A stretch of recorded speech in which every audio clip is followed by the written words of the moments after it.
안녕하세요. 페이스북의 마크 주커버그는 사명을 메타로 바꾸면서까지 메타버스에 올인하고 있는 모습을 보여주고 있습니다. 그리고 많은 이들은 이것을 메타버스 시대를 여는 또 다른 신호라고 보고 있습니다. 첫 번째 신호는 우리들이 모두 다 알고 있는 바와 같이 엔비디아의 CEO 젠슨 황이 발표한 바가 있죠. The metaverse is coming. 이라고 하는 문구 말입니다. 하지만 페이스북, 아니 메타의 현실은 그렇게 녹록지 않은 것이 사실입니다. 메타는 올해 첫 6개월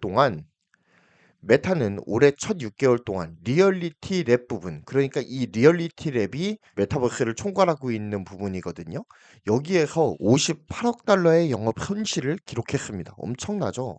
그럼에도 불구하고 메타의 경영진은 이 메타버스에 지속적으로 투자하고 있고 매달리는 형국입니다. 이는 저커버그가 지속적으로 메타버스의 미래 시장 가치를 수천억 달러에 이를 것으로 믿고 있기 때문이에요. 하지만 미래의 성장 동력을 확보하기 위해 야심차게 뛰어든 이 메타의 메타버스 사업이 기존 사업과의 폭발적인 시너지를 일으키기 전에 메타가 반드시 명심해야 하는 것이 있습니다. 바로 투자의 원천인 기존 사업이 흔들려선 안 된다는 거예요.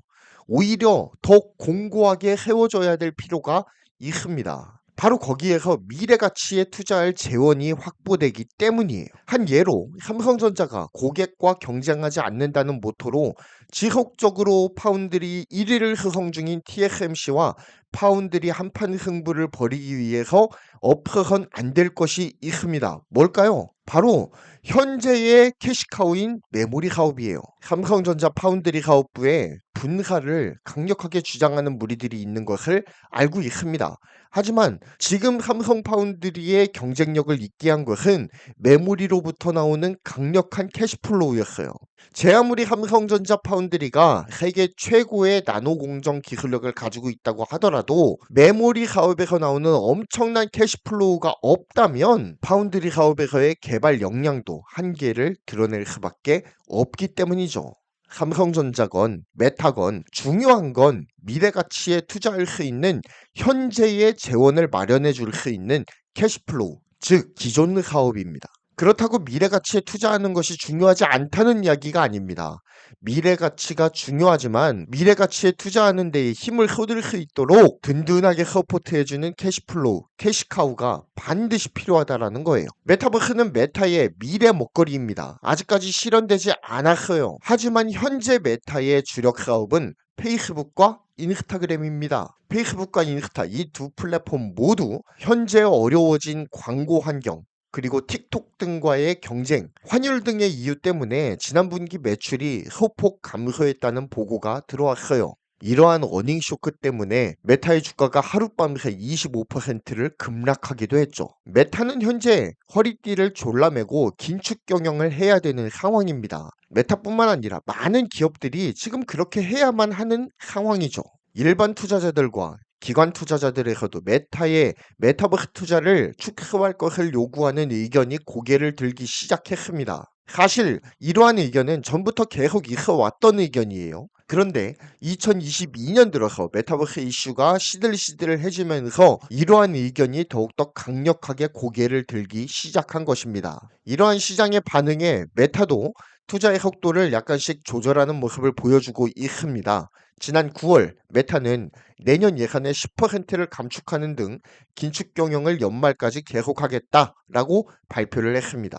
그리고 또한 실제적으로 직원을 감원하는 등의 실제적인 긴축 움직임을 보여주고 있죠. 메타버스를 향한 공격적인 투자 기조에 불안함을 표시하는 주주들을 달래기 위한 조치였다라고 정리를 하고 싶습니다. 이렇게 메타는 긴축 경영에 돌입하면서 동시에 메타버스 구현을 위한 VR 기술과 새로운 광고 도입에 사활을 걸고 있습니다. 업계에서도 메타가 메타버스 기술에 대한 진척과 계속된 업데이트를 보여주는 것도 이 메타라는 회사의 비전을 제시하는 데에 중요한 파일을 차지하지만 다양한 광고 시도를 통해 이 광고 수익을 회복하는 것이 관건이다라고 입을 모으고 있는 상황입니다. 회사의 먼 미래를 위해서 기술과 돈을 쏟아붓고 있지만 현재의 수익 구조가 튼튼해야 결국엔 미래도 보장할 수 있지 않을까요? 이것이 바로 저의 메타에 대한 생각입니다. 메타의 주식을 들고 있는 주주의 입장에서도 아마 마찬가지지 않을까라는 생각을 해봅니다. 최근 메타버스 업계의 움직임을 살펴보면 마이크로소프트와 메타가 깐부를 먹은 것을 볼 수가 있습니다. 메타는 10월 12일 메타버스 라이벌이었던 마이크로소프트와의 파트너십을 공식 발표했습니다. 저는 그 기사를 보고 일이 참 재미있게 돌아가는구나 라는 생각을 했습니다. 자, 마이크로소프트와 메타가 깐부를 먹었죠. 이와 반대되는 진영은 어디일까요? 바로 플랫폼 기업으로 대변되는 애플과 구글입니다. 둘 다 우리가 잘 아는 플랫폼 기업이죠. 메타는 MS와 하나의 진영을 구축하게 된 것을 두고 이런 의미를 부여했는데요. 메타의 임무는 인터넷 역사의 다음 페이지인 메타버스를 위해 개방적 생태계를 구축하는 것이라고 선언을 했습니다. 마크 주커버그가 말하는 이 개방적 생태계, 여기에 반대되는 개념의 대표가 어디겠습니까? 바로 우리가 너무나도 잘 아는 애플의 앱스토어이겠죠. 굉장히 폐쇄적이지 않습니까? 메타는 페이스북, 인스타그램이라는 SNS 기반으로 자라온 기업이에요. 반면 애플은 앱스토어를 통해 마켓을 제공하고 여기에서 이루어지는 거래의 중간 수수료를 떼어가는 플랫폼 기업이죠. 메타와 애플의 사이가 좋지 않은 이유가 바로 여기에 있습니다. 메타는 지금까지 어떻게 보면 굉장히 심하게 말하자면 구글과 애플의 빌붙어 있던 존재였다라고 보아도 과언은 아닐 거예요. 왜 페이스북, 인스타그램, 구글 플레이 스토어나 애플 앱 스토어를 제외하면 어떻게 확산을 이룰 수 있겠습니까? 스마트폰 혁명이 대두되면서 페이스북과 인스타그램이 급격하게 주류 플랫폼으로 떠오를 수 있었던 이유 또한 스마트폰의 소프트웨어를 꽉 잡고 있었던 구글과 애플의 앱스토어가 있었기 때문에 가능한 일이었어요. 하지만 이제 메타는 활성 회원수만 25억을 확보하고 있는 페이스북과 인스타그램을 파워를 바탕으로 해서 애플과 구글의 소나기에서 벗어나기 위해 안간힘을 쓰고 있습니다. 그 안간힘의 결정체가 바로 메타버스 진출이에요. 그리고 애플 또한 이 메타가 버려놓은 메타버스 판에 발을 들이지 않기 위해서 까치발을 들고 걷고 있는 중이죠. 최근에 애플의 부사장도 무엇이라고 말했습니까? 메타버스라고 하는 단어는 이전에도 애플에서 써본 적이 없는 단어이고 앞으로도 쓸 일은 없을 거다라고 분명하게 못을 박았었죠. 최근에. 이렇게 메타버스에 대해서 애플이 각을 세우는 이유가 무엇입니까?